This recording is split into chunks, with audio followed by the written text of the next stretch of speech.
What is up, everybody? Welcome and thank you for joining me on another episode of Do You Want More, a UFC stat show here on the Monk Maddox channel. I am your host, Monk, aka Monk Masterflex, and this is going to be the video breakdown of Kang. Let me see if I can get this right. Kang Kyung Ho against Hani Yaya. On this weekend's card, UFC Fight Night, Uriah Hall versus Sean Strickland. Let's get right into it. Now that I messed up the name so perfectly. On the left, we do have Mr. Perfect, Kang Kyung Ho, 5'9", 73-inch reach against Hani Yaya, who is 5'6", 67-inch reach. So pretty big disparagement there. Hani Yaya is almost 3 years older to the day than Kang. Kang 17-8 professionally, 1 no contest, 2 TKO wins, 11 submission wins, 1 TKO loss, 1 submission loss. Hani Yaya is 27-10-1 professionally, 1 no contest. He has 21 submission victories, 2 TKO losses, and 1 submission loss, and he is 12-4-1 in the UFC. Let's get into the numbers. Ass whoop index 10.58 for Mr. Perfect. That's good for 12th in the division, and we have a 6.78 for Hani Yaya, 20th in the division, so both respectable numbers there. Our power index for Mr. Perfect, 0.7 and 0 for Hani Yaya. Chindex is 0.36 for Kang and 0.62 for Yaya. So not great either one, but much worse for Yaya. Fight doesn't go to decision, minus 110, minus 120 that it does go to decision. Opening lines for Hani Yaya, plus 170. He's gotten that down to plus 115. And Kang's opened at minus 200. He's currently minus 141. So some notable performances here. Let's see. Kang subbed Ishihara in the first round, subbed Shimizu in the third round, and subbed Guido Canetti in the first round as well. Ignore where it says Amanda Nunes. That is a mistype. He obviously did not lose to Amanda Nunes. He did, however, lose to Ricardo Ramos, 3.62, or is it Ricardo Ramos? I can't ever remember.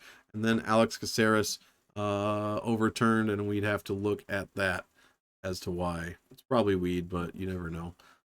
Fight finishing data: 50% of his wins, of Kang's wins, have come. He's finished 50% of his wins. Jeez, brain farting. 3 submission wins for him. Never been finished in a loss. And on the other side, Hani Yaya has finished 58% of his fights and has never been finished in the UFC. He has 7 submission wins in the UFC. Right under that, graphical analysis of the finish statistics.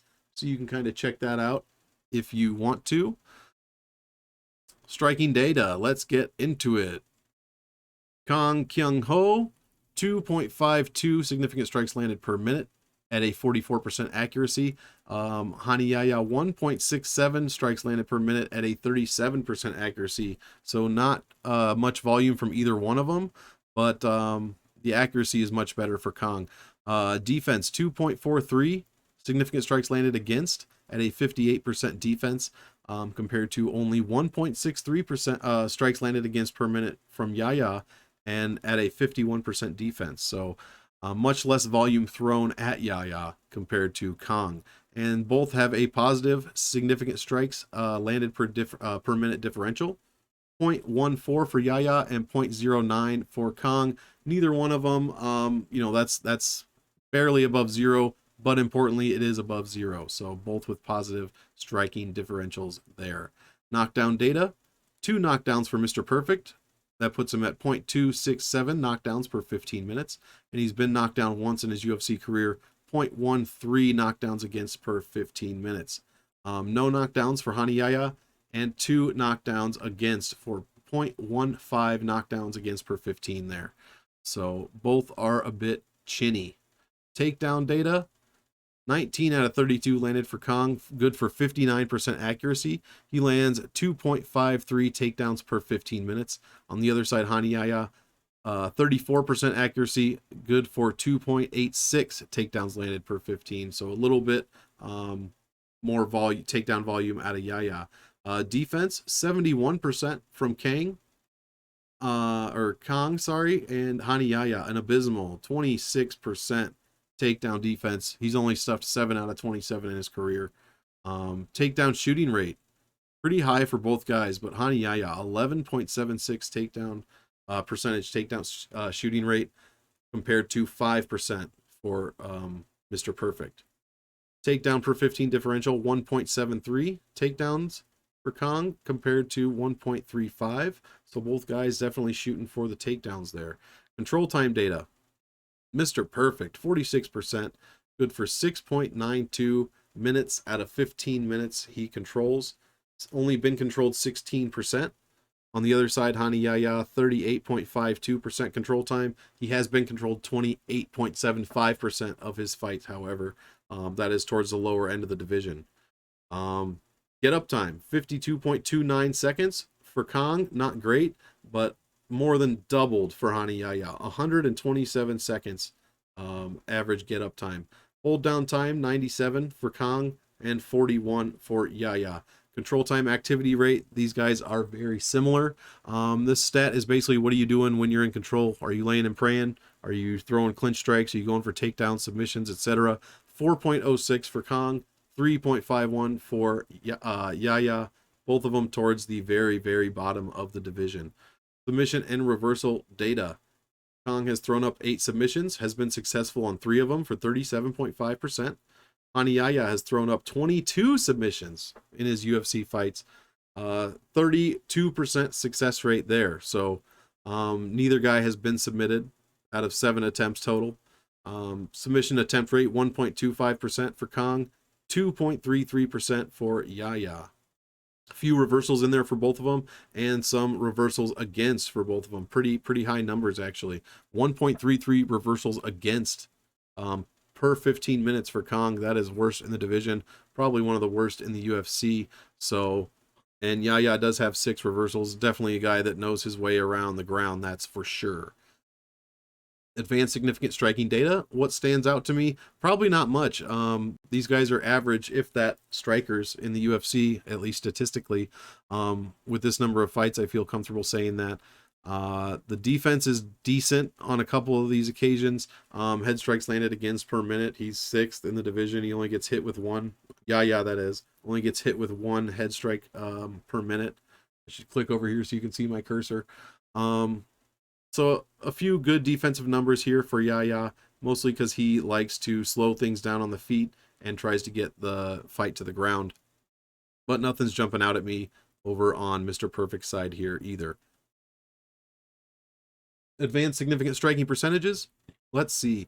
The amount of head strikes thrown, or actually, sorry, the amount of strikes thrown, 85% from Kang are to the head, 7% to the body, 7% leg strikes. On the other side, Yaya, 78% of the strikes he throws are to the head, 11% to the body, and 10.5 leg strikes. So both of them, you know, Mr. Perfect kind of head hunts a little bit more than Yaya does, but both of them primarily to the head, not much disbursement anywhere else. Below that is a graphical analysis of what I just showed you. If you like to look at this visually instead of a bunch of numbers, I do tend to prefer to do that as well. So take a look at that if you wish. And then we can get on to the fight history over the last 5. These statistics are just over the last 5. Kang Kyung Ho, 3 strikes per minute landed compared to 1.92 for Yaya. But he does have a negative differential, and so does Yaya. Takedowns, all this stuff is right here for you. Control time, 42% in his last 5. 42% for Yaya in his last 5. So look at that. Striking differential, minus 0.52, minus 0.34 for Yaya. Positive takedown differential, nothing for Yaya. Control time is very good for both of them. Reversals, etc. Ass whoop index, Kang has a higher ass whoop index than he does in his career, 11.28. Higher power index, 1.22, but also a higher chin index at 0.52. Yaya's numbers are all worse than this on these categories. 1.69 chin index. So he has been knocked down a few times in his last 5. And if you want to look at how we are trending, where are the big numbers here? Takedown defense. Mr. Perfect's takedown defense has gone down 31% over his last 5 fights compared to his career. So not good there coming into a fight against Yaya. Not good at all. Whose numbers have pretty much been stable. Takedown accuracy's gone down 8%. but other than that, pretty much stable. Strength of schedule, all numbers point to Yaya here. Under 70 all across the board for Kang. He does have an 83 strength of defeat, which is pretty decent. But Yaya beats all those numbers, and then his strength of defeat as well is better. So take that how you will. Let's see here. Fight history. We do have a few fights we can look at. These are the individual fight statistics for each of the past 5 fights in the UFC. So you can take a look there. You can scroll down past my fat head and check out the Guido Canetti and Ricardo Ramos fights. I feel like it's Ricardo Ramos, but I don't know. As I said, I haven't done my tape yet, so that's coming later today, right after I get these videos out for you guys. And then lastly, we will go down to some graphical, sorry, I just probably shook the whole camera, kicked my desk. Graphical analysis of a couple of important categories. Solid blue line is our fighters, solid orange is the last 5 fighters, or our fighters' opponents, our last 5 opponents, I should say. The dashed lines are trend lines for us and our opponents, and then the solid green is our fighters' average in that category, and the solid yellow is our opponent's average in that category. So you want your blue line above the orange line, you want your dashed blue line to be going up and your opponents to be going down, and you want your solid green line over the yellow. We have almost all that here with Mr. Perfect. He does, his opponents do average a few more strikes per minute than he does, but he is barely trending up and his opponents are trending down, so you do like to see that. Takedowns landed. This is a graph you absolutely love to see. They both started out, or him and his opponent started out about even in the Guido Canetti fight, but his opponents are trending down very fast, very steep in his past 5 fights. He is trending up, and his average is way above his opponents at 2.51 compared to 0.84, so you love to see that. You love to see this control time graph as well. Same deal. Look at that trend line. Boom, way up. In, what is that? In the Ping Wan fight, he 82% control time. Bam, bam, bam. So just murdering that. We'll go over to the Hana Yaya. Striking, you don't really expect much, from him, from the numbers that we've seen. He is trending down. Opponents are trending up. He did fight Enrique Barzola and Ricky Simone, so that's why those are so high there. Takedowns, pretty even takedown average with his opponent, but he is trending up and his opponents are trending down, so you do like to see that. And then control time, again, he's trending up steeper than his opponents are, and his lines are pretty much over his opponents, but 41%, 41.86% control time. You're going to love to see that. If you're getting out controlled while you're controlling 41% of the time, I mean, I don't know what to tell you. You got to make some improvements, but he's not, luckily, only 21% against. So there you go, guys. That was the statistical breakdown of Kang Kyung-ho against Hana Yaya on this weekend's card. UFC Fight Night Uriah Hall versus Sean Strickland. Guys, make sure you do your tape. Like I always say, statistics are not the end-all be-all for picking fights. They are secondary. You have to do your tape study as well. This is a perfect companion for your film study. So take them both, combine them, do your proper homework, and I guarantee you'll be winning monies from your bookies, and you'll be having a lot more fun watching the fight card this weekend, Uriah Hall versus Sean Strickland. Thank you very much for joining me, and we will see you on the next one. Peace.